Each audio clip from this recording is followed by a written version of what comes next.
In the stellar world of Italian football, Milan's San Siro looms larger than most, home throughout the years to some of the world's finest players. Yet one man has come to symbolise one half of the city more than any other. You're talking about a symbol, you're talking about a player who represents an era, and you're talking about someone who should be imitated. Few players can boast of a career spanning 3 decades at the very highest level. Fewer still are loyal to just one club. His association with the club is a fairy tale, really. One of the finest defenders football has ever produced, this true legend of the game has become the very embodiment of this truly legendary club. He's a real Rossonero. His soul belongs to Milan. The club, of course, is AC Milan, and the player is Paolo Maldini.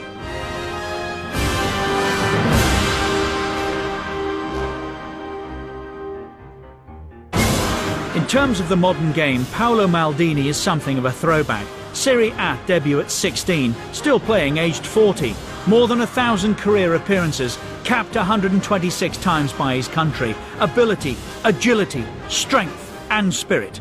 Nearly 30 years at the very highest level in one of football's toughest leagues. Undeniably a giant of the game. Born in Milan in 1968, Paolo Maldini was perhaps always destined for greatness. His father, Cesare, was already a Milan legend, having lifted the European Cup for the Rossoneri in 1963. Initially, however, the young Paolo's attention was drawn towards Turin. I used to really like Juventus back then. I watched the Italian team in the 1978 World Cup in Argentina, and that side was mainly made up of Juventus players. He used to have a poster of Bettega. I remember in his bedroom there was a big poster of Bettega. I was the one who gave it to him. The allegiance was not to last. At the San Pio Oratory, the young Paolo enjoyed playing in goal, though his talent as an outfield player was all too obvious. A question posed by his father unwittingly created one of football's most enduring relationships. Paolo would forever be linked with Milan. Obviously, I spent my whole life in the Milan shirt. And even today, I'm a big Rossonero. But I asked him if he wanted to go for a trial with Milan, the Rossoneri, or with Inter, the Nerazzurri. Paolo immediately said, "No, no, Milan. I want to try out for Milan." I bought my boots in the morning and then went to Milan for my trial. They asked me what my position was and I told them that I didn't have one. So they played me in the one position that they hadn't filled, which was on the right wing. And they signed me up pretty much immediately, on that first day. The name Maldini once again belonged at Milan as Paolo followed in his father's footsteps. Yes, at first you could have thought that it was inevitable that he'd train with us in the first team, simply because of his surname. And we didn't know what to expect, as that's an important surname in Milan's history. He didn't talk about it, but you could see it a bit at the beginning. But then it soon became obvious that there was no arguing about his ability as a player. To be honest, you can't get into a first team like Milan's on name alone. Paolo's next step was to conquer the San Siro. I'd been to the San Siro a few times as a kid, so it had that mythical aura about it for me. The first time I walked out, I was actually on the bench. I remember it was a Milan v Fiorentina game in the snow. If I'm honest, I hoped that I wouldn't come on because I was a little afraid. That trepidation remained with the teenager until he finally made his debut, aged just 16, in 1985.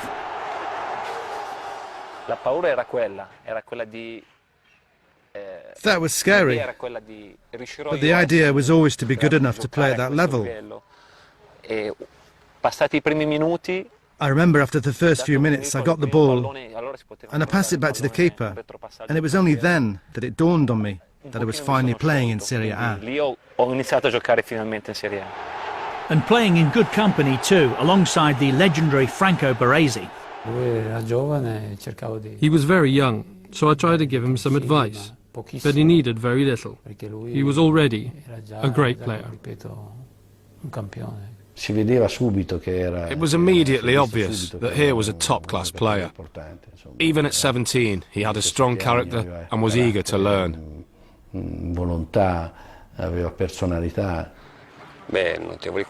His notable qualities were his physical strength and his running. Playing at full-back, he managed to make the left wing his own and made everything look so easy in his own unique way. He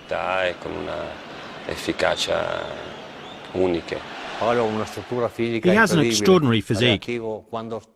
When he'd have 50, 60 or 100-metre races, he'd always be first.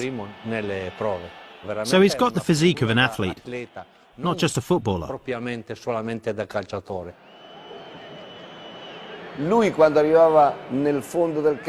When he got up the field, he didn't just kick the ball anywhere, he'd cross it perfectly to a teammate. So he had this great talent, great balance and great technique. As a result, he was a complete player. In 1986, with Milan on the verge of bankruptcy, Silvio Berlusconi arrived as president with the sole intention of transforming the Rossoneri into the greatest team in the world. A year later, Arrigo Sacchi was appointed as manager. If I compare him with his predecessor, Mr. Liedholm was much more focused on the physical side of our game, but less on the mental side. Sacchi taught us to be unbelievably focused, to think about football all the time, and it was very stressful.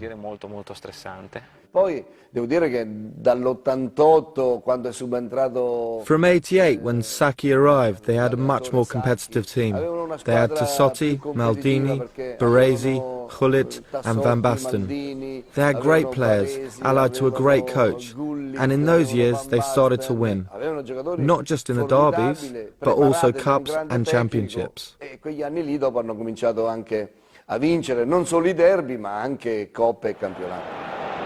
As the rest of the world looked on in envy, somewhat unusually, it was not only the forwards who attracted all the attention. The spine of that team was very important. The defence was extremely strong. We managed to become a very well-drilled unit. In that defence, all four of us were able to move in the same way or read the game in exactly the same way. I think that was our success. And it wasn't even just the four of us either. There were five, as Filippo Galli was also part of that defence. Non dobbiamo dimenticarlo. Direi la cultura del lavoro, perché è chiaro che c'erano dei giocatori importanti. It was the culture of hard work. Obviously we had good technical players like Gullit and Van Basten, but we had a strong Italian spine led by Baresi, Maldini, Costa Curta, Tassotti, Donadoni and Ancelotti. Very important players who were also top class. Importanti che avevano grandi capacità. With such a group of players, success was inevitable. Paolo's first taste of silverware was the 1988 Scudetto, cementing his place in Milan's history, and all before his 20th birthday. I think that was the year he established himself, where he imposed himself as a great player, and we won the Scudetto in 1988, and from there it all snowballed. We won the European Cup the following season. 20 years had passed since Milan's last European Cup final. Now Star Bucharest stood between them and glory. It was great. It was my first final and it had something that these days is probably impossible. A stadium filled with red and black, up against maybe 300 or 400 Steaua fans. It was an incredible sight, not to mention the level of support we received. As soon as we saw that stadium, we knew that we couldn't lose the game. Una volta arrivati allo stadio, abbiamo capito che non potevamo perdere quella partita.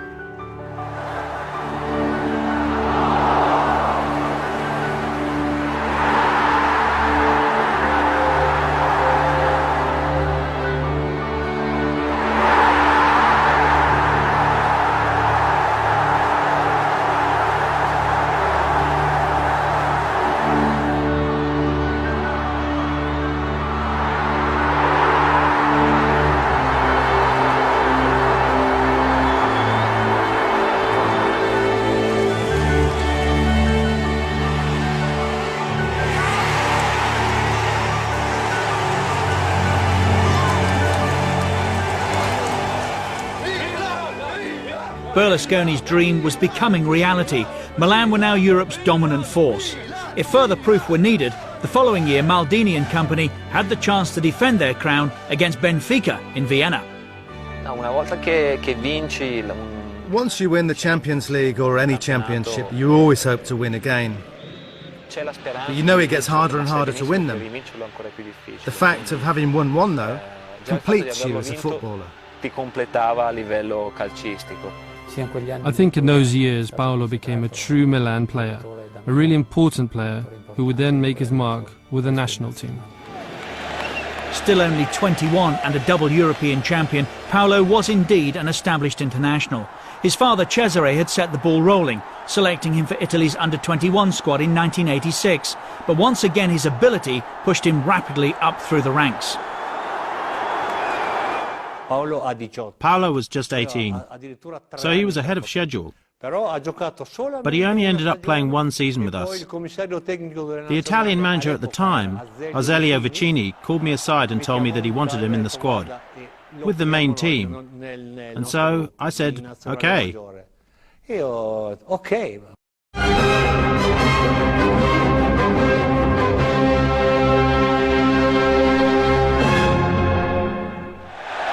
Paolo's first full international tournament was Euro '88, where Italy reached the semi-finals, only to lose to the USSR. In 1990, this time as the host nation of the World Cup finals, Italy again reached the semi-finals. The opposition was Argentina. The venue was Napoli's San Paolo Stadium, home of Diego Maradona. It was Paolo's first experience of a penalty shootout, but it wouldn't be his last.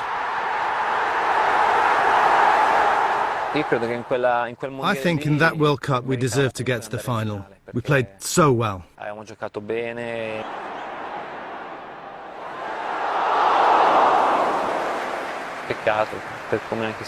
It's a shame how it all turned out. It was a real disappointment, as we did have the side to win a World Cup back then. Milan, though, remained all-conquering. With Fabio Capello now in charge, they won 4 Scudettos in 5 years, including a spell of 58 games unbeaten. Paolo was one of the invincibles. The strength of that team was the players. I'm 100% sure about that. We had an unbelievable squad. We had players who were very technical, physical, and had strong personalities. So we had everything we needed to become a great team. Such strength led to Maldini's 4th European Cup final in 1994, though this time both Costa Curta and Baresi were absent. We had a problem.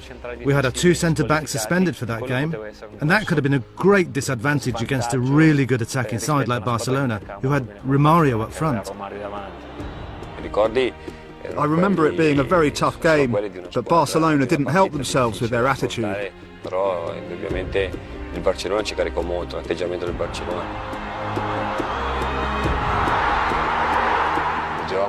They were treating the game as if it would be a stroll in the park, rather than a Champions League final against a team who'd already proven how good we were over the previous years.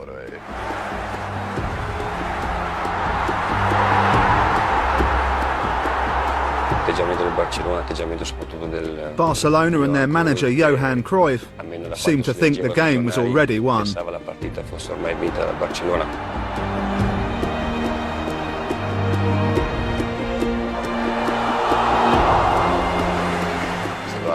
One of their directors had his photo taken with the cup before the game. We read the papers. We were gobsmacked.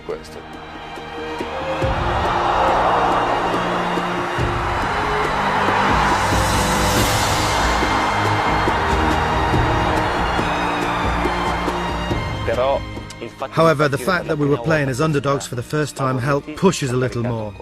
And then it became perhaps the best ever final Milan have played in. There was international heartache, though, in the World Cup final that same year. A pattern was beginning to emerge. We never had the best of luck with penalties.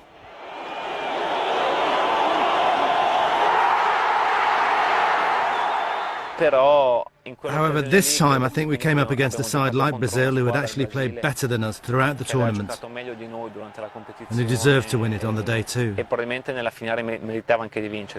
For Baresi, it was almost the end. The captain's armband was passed to Maldini. 2 years later, spirits were high in the Italian camp as Maldini led his country into Euro '96 in England. Reunited with his former mentor, Arrigo Sacchi, Paolo revelled in the captaincy. As relaxed and as accommodating as ever, he still remained focused on all things Italian. Volevo chiederti una cosa, e se puoi rispondere in inglese? Perché... No. Assolutamente? Assolutamente. Anche se ti chiedo la domanda? No. Sì, no. Ma per la pubblicità la fai? No. Ok. Despite the captain's typically spirited performances, the tournament ultimately ended in disappointment for the Italians. Another crucial missed penalty meant they failed to progress beyond even the group stage. Back on the home front, Milan too was struggling, and even Maldini himself didn't escape the wrath of the fans. I think that the lion's share of the responsibility fell on the older players' shoulders. If you had to find a scapegoat, then we were the ones who were singled out, but we knew full well that the problems lay elsewhere. There are a lot of changes made, mainly due to the Bosman law, and a lot of players joining for free, and a lot of foreign players joining too. So this changed the philosophy of the club a little bit. There was the passing of the old guard of players, and the arrival of new players who needed to take on board the club philosophy. For Maldini, respite from Milan's woes came in the shape of his third World Cup, and France '98 was a family affair. I was a little bit worried about it. However, we came to an agreement that I would talk normally to the players as a group. I never talked one-on-one with individual players. I think maybe Paolo had more problems with the situation than I did. Instead of calling me boss, he'd call me dad and things like that. But there was never an issue. When you have to play, you go on and play. Paolo was just one of 11 players. But the gods of the game were once again smiling elsewhere. In a manner all too familiar, the Azzurri were left to wonder what might have been.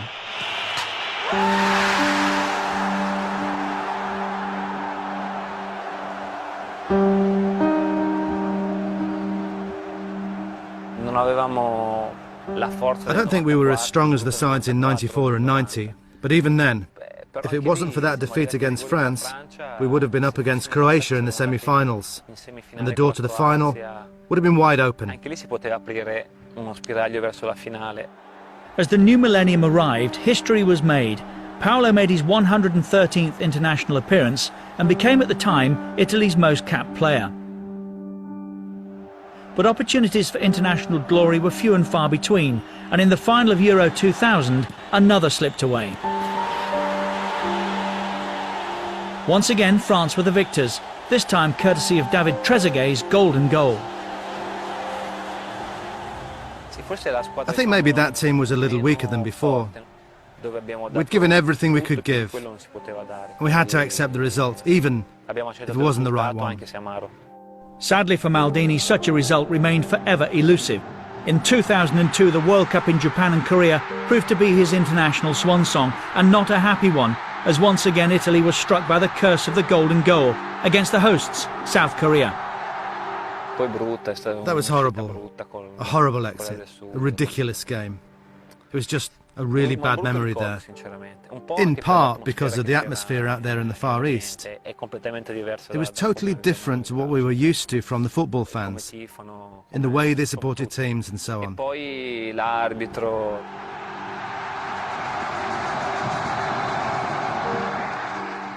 And then there were the problems with the referee. Just a really bad memory of that World Cup. Immediately following the tournament, after 14 years, 126 caps and 7 goals, Maldini announced his retirement from international football. It was undoubtedly a record-breaking career, but it was also one ultimately tinged with regret.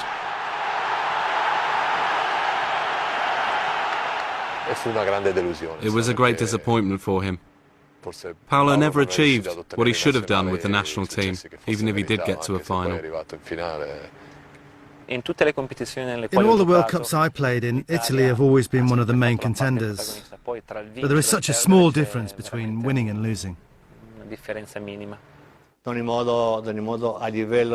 At international level, I think Paolo has been one of the all-time greats. Not just in Europe either. He's known all over the world for his ability, his bravery, and the way he handles himself. Italy's loss was Milan's gain. The captain returned to his club, determined to lead them back to European glory. Defeats in 1993 and 95 had not been forgotten, and the Champions League final of 2003 brought together two of Italy's biggest clubs. It had been a long time since we were one of the big hitters in the Champions League, so we immediately realised the importance of the occasion. The final went to penalties.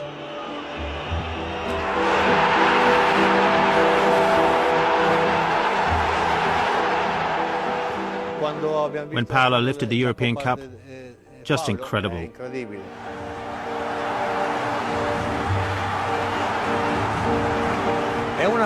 It's something exceptional for both of us to have lifted the European Cup. And then both of us doing it in England too. Incredible. One of us in Manchester and the other myself at Wembley. Just incredible. These are emotions that the good Lord gives us only occasionally that go beyond football.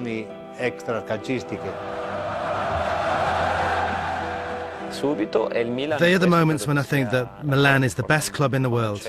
When there's something to win, and I know that we've lost on occasions, but when the opportunity to win is there, we generally take it.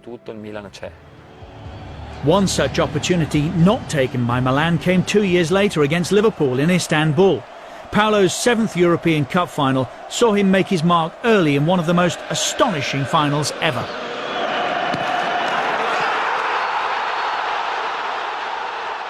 My first memory is my goal, which I got after only 40-odd seconds, which is something personal to me, and then the fact that we played such a superb game.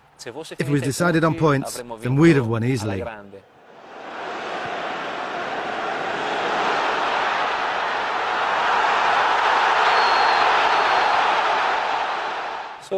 But I'm afraid fate wasn't with us that day. The second half saw Liverpool stage an incredible comeback. From 3-0 to 3-3 in 6 remarkable minutes. Apart from that short period in the second half, when they scored 3 goals, Milan were much the better team, physically and tactically. And I have to say that the way the game finished left a really bitter taste in the mouth. But as a team, we couldn't say anything, as we played the near-perfect game. 2 years later, in Athens, Milan were out for revenge. Destiny can give you some bitter surprises, as well as some good ones. We had everything to lose against Liverpool, as they'd already beaten us once. If they'd beaten us again, then they really would have killed us off. But we drew on all our strength to beat them. A 2-1 win brought Paolo his 5th European Cup.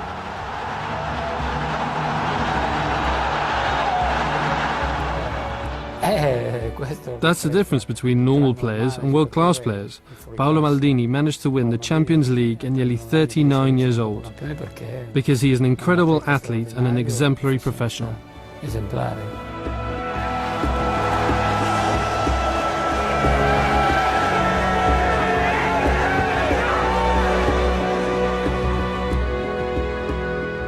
When Maldini finally retired in 2009, Milan retired his number 3 shirt, a fitting testament not only to one of the most successful players of all time, but also to the longevity of his career at one of the world's greatest clubs. He flies the flag for his club like very few captains can. So for all the players who come here, even Ronaldinho, one of the last big names to sign, they all want to see Maldini. Because when you think of Milan, you think of Maldini. It's a fact that Paolo has never once thought of moving to another team. Never. It's part of my life. I started playing here when I was 10, and I'm still here at 40. Most of my life has been spent here at Milan. Apart from that, there's also my father's history here that binds me even more to the club. So it's definitely a huge part of my life. Per me è un pezzo di vita.